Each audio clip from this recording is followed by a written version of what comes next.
their fans are awesome, and getting to play on the same stage as them for their fans every night has been a really great experience. It's been a lot of fun. Let's actually go back in time a little bit. You guys were featured on our show in quite some shows. So that's actually like my first show that you guys do that. No way. It's actually really hard. Like your song is hard. Oh, it's so horribly difficult. I can't even play it regularly on stage. I like the idea that people play the game and they think like, wow, this is so hard. This band is so good. It did open up the doors a little bit, and people found us through there, which is really cool. If you guys could have your song featured in any other like movie or show, have you thought about that? What would you like it to be? I mean, anytime we get a placement, it's like a real honor. We were recently featured, San Francisco was featured on the Showtime show Roadies. What about Shameless? We actually watched Shameless. We watched Shameless, and we had a lot of placements in Shameless. But the thing about Roadies is that Cameron Crowe is a real music lover, and he handpicks all the music that he goes to for his projects. So we felt very honored to be selected by him for the soundtrack. And as Andy said, Shameless is a show that we all love and watch. I remember I actually saw you guys, like I mentioned, in Austin, and it was a pop-up show. And you guys, I think you guys said to bring like some because I don't remember to like a Yeah, it's so funny. Homeless shelter there, Yeah, we've been talking about that today a lot. Where did that begin? Well, it was our second weekend playing ACL, and Austin is a city that we just love, and it's always been really good to us. The whole state of Texas has always been really good to this band.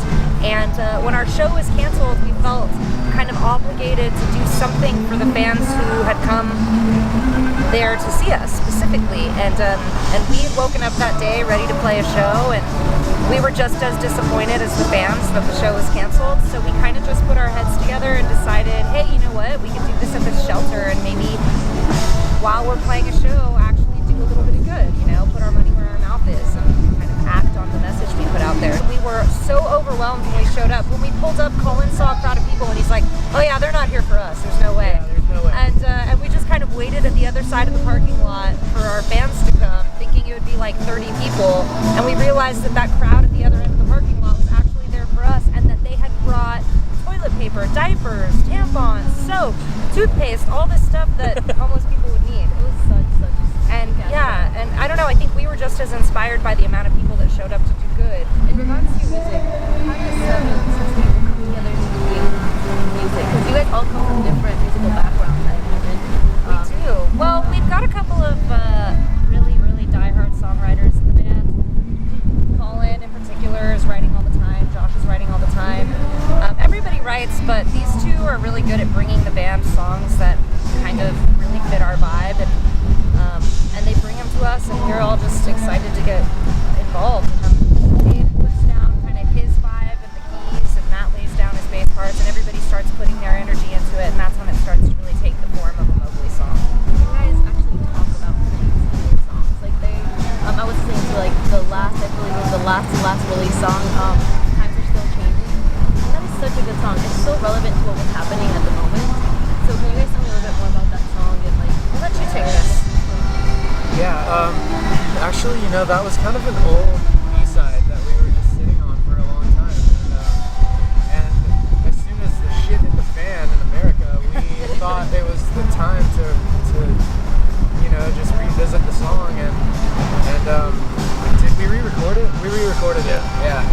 So it felt like that we brought some kind of new life to an old song by reproducing it, and now it's on the vinyl for our third album. Another thing with your latest released album, you guys worked with Mike Green, and he's worked with some of my really favorite bands. How was that working with him? Oh man, Mike Green, huh? Yo, Mike Green, man. For me, going into that, like, I love a lot of those bands too, and I learned about a lot of the bands that he had produced, like, while I was working with him. And I would be like, what? I just freak out a little. It was cool. He's not an intimidating person whatsoever. He's so really down to nice, earth, like yeah. chill, very cool guy. Like you said, I don't know, there's a lot of producers with really big personalities. And Mike he's so humble and mild-mannered, and for us who all have really big, intense personalities, it was a really nice energy to go work with, because he really is just so, like, he doesn't look like a Zen hippie type guy, but his energy is just so calming. And I don't know, he's cool, man. We like Mike Green.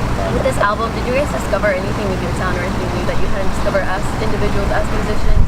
I personally think that we rediscover that every time we make a record because each album has been entirely different.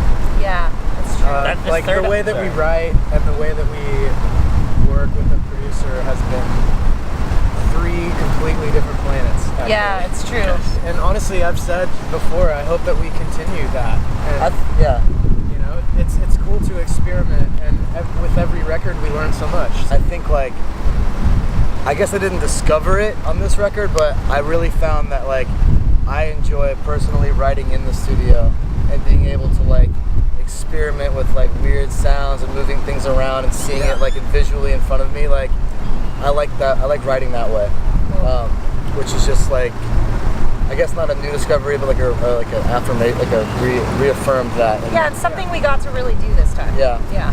To get to our fun questions, do you guys remember the first record you ever bought? Oh yeah.